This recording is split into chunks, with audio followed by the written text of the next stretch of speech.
This is Bob Oliphant from the Westford Historical Society and Museum, bringing you episode 9 of season 4 of the Westford Wardsman podcast. The Westford Wardsman newspaper was part of Turner's Public Spirit, a weekly newspaper in Ayer a century ago. In this episode, we'll be reading the Westford Wardsman for the week ending Saturday, March 4th, 1911, and I'll elaborate on what was happening in Westford that week. The week starts with the center section. An alarm of fire came from the house of John O'Brien on the Providence Road on Wednesday evening during the supper hour. J. Herbert Fletcher and a number of his men of the Abbott Hose Company responded with the chemicals and other apparatus. It turned out to be a chimney fire and subdued before any damage was done, which was a relief. Mrs. O'Brien is suffering with a broken arm, and nobody wanted to see more misfortune come to this little family. All the members of the Tadmont Club will bear in mind the specially attractive program for the next meeting. Miss Ellen Kimball of Worcester will address the club on, quote, the power of good reading, end quote. The meeting will be in the Unitarian Vestry on Tuesday afternoon at 3 o'clock, and each member is privileged to bring a guest or payment of the customary small fee. Club tea will be served. Reverend David Wallace and Houghton Osgood attended the meeting of the remonstrants at the State House on Wednesday against any alteration in the bar and bottle bill. Harvey Tarbell has a large gang of men at work on the Abbott Orchard east of the post office, removing these veteran trees according to modern orcharding is exemplified in the Munson-Drew methods. Years ago, these trees were trimmed up, literally so that a 30-foot ladder was pretty necessary at harvesting time. The newly formed Board of Trade met last Saturday night to consider the possibility of electric lighting for the 4 villages of the town. The report of the Committee on Lighting was such that after voting in a number of new members, adjournment was taken up Tuesday evening when the committee reported further conference with officials of the Lowell Electric Light Company. A proposition was offered which was not fully satisfactory. Articles were prepared for insertion in the warrant for the approaching town meeting so that if a satisfactory proposition can be brought before the voters, they may have a chance to act on it. The next section is called Well-Managed Sales. A cake and dainty sale at the William E. Frost School on Tuesday afternoon of this week, and also another at the Unitarian Church on Wednesday afternoon, were particularly social, pleasant, and well-managed affairs.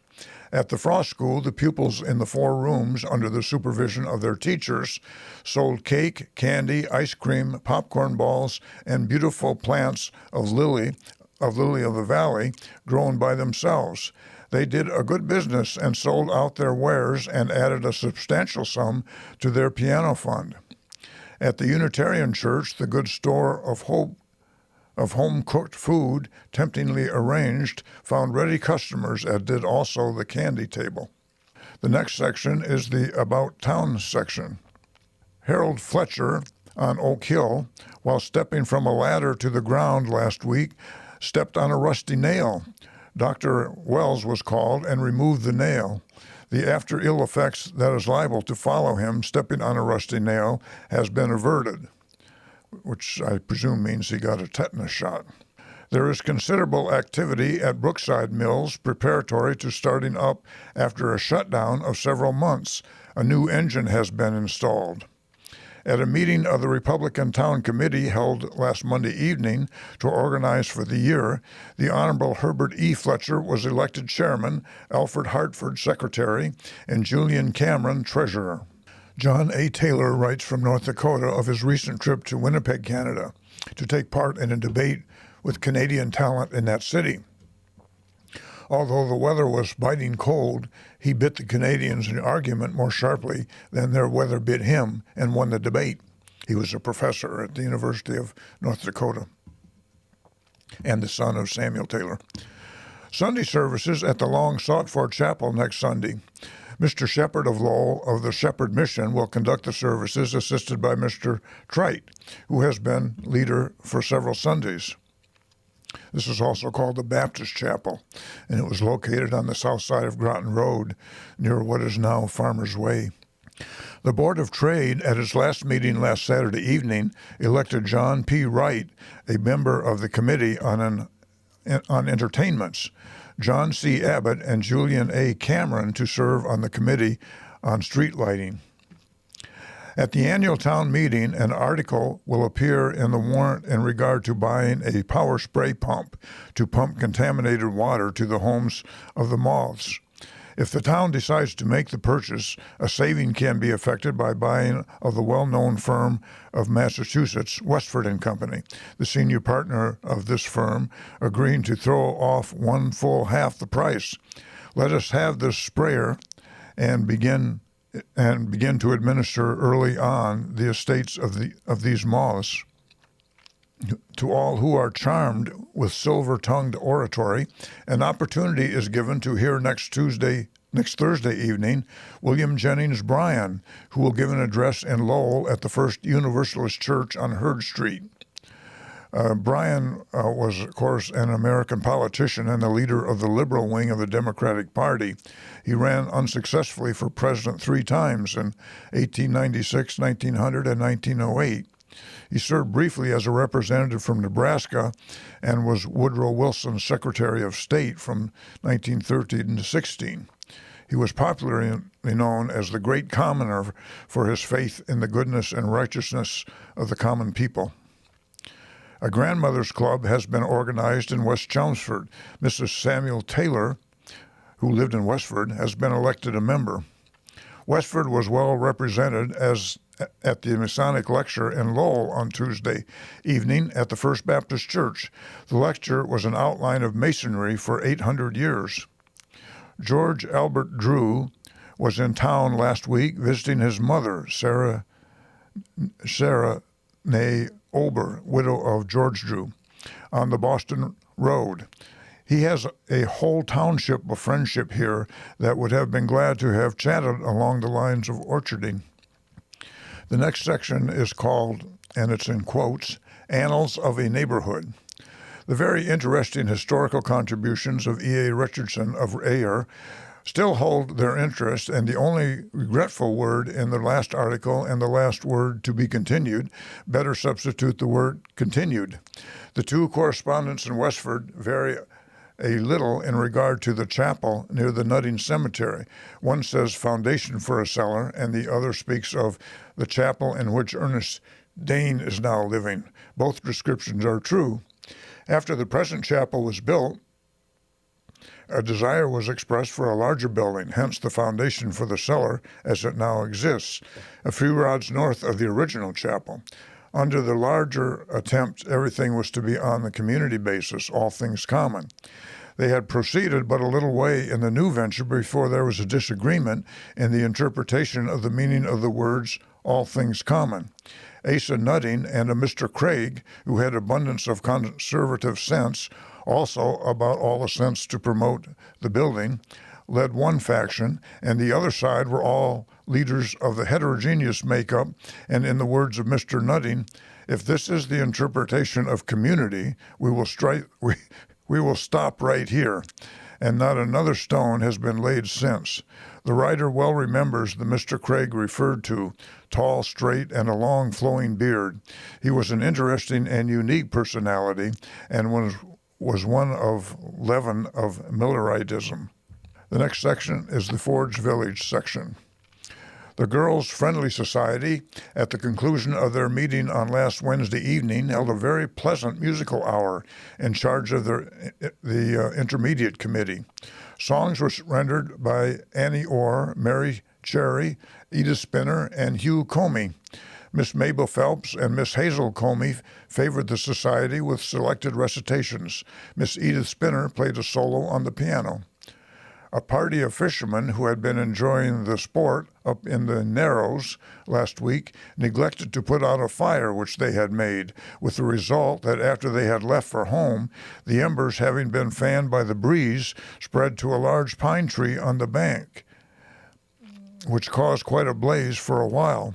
Some village people, seeing the flames, thought it was a camp on fire, but when the firemen reached there, they were quickly undeceived and soon had the fire under control. Daniel Sullivan of Boston, formerly of this village, was the weekend guest at the home of his parents, Mr. and Mrs. John Sullivan of Pond Street.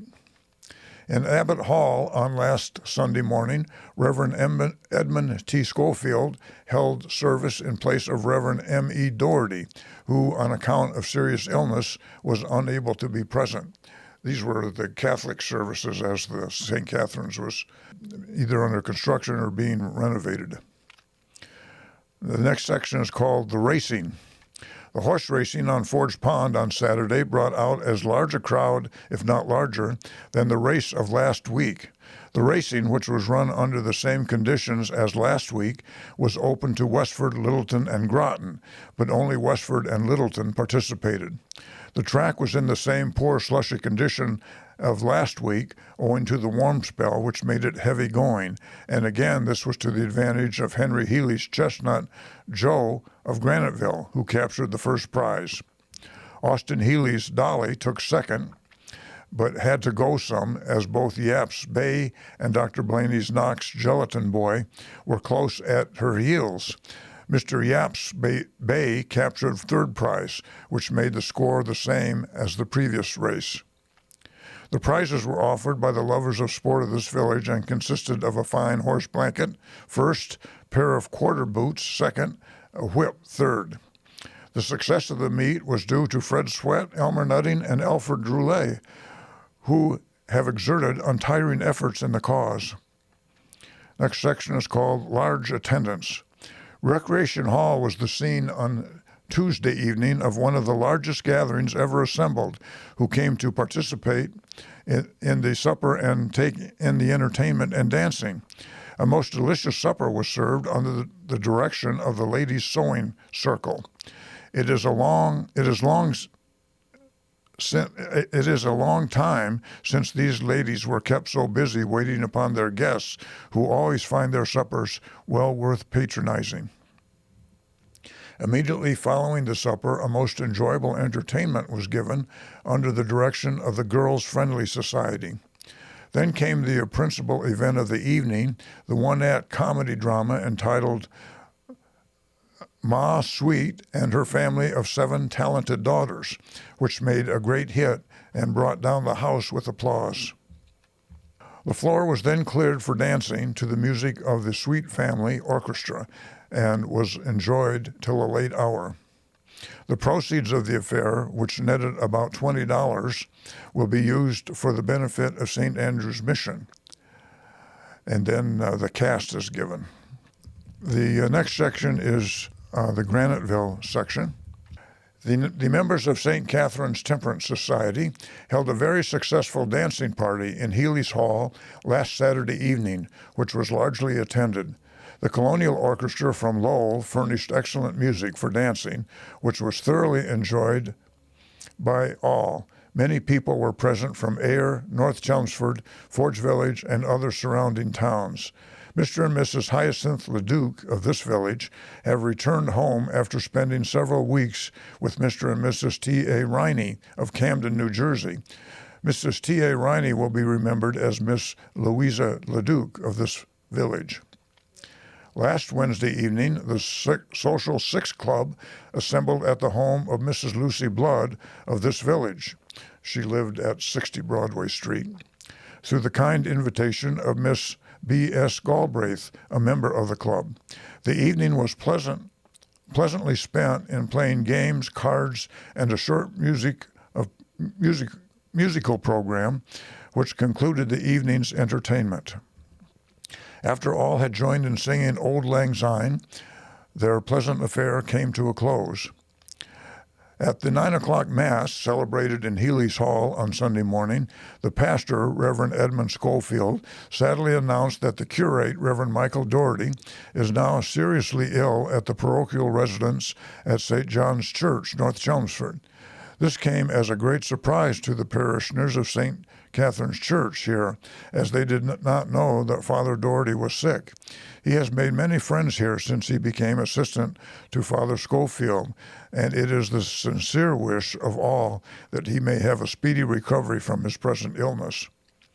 Mr. and Mrs. Colson of Clinton have been recent guests of Mr. and Mrs. G.P. Leduc in this village and will soon take up their residence in North Chelmsford, where Mr. Colson is engaged in business.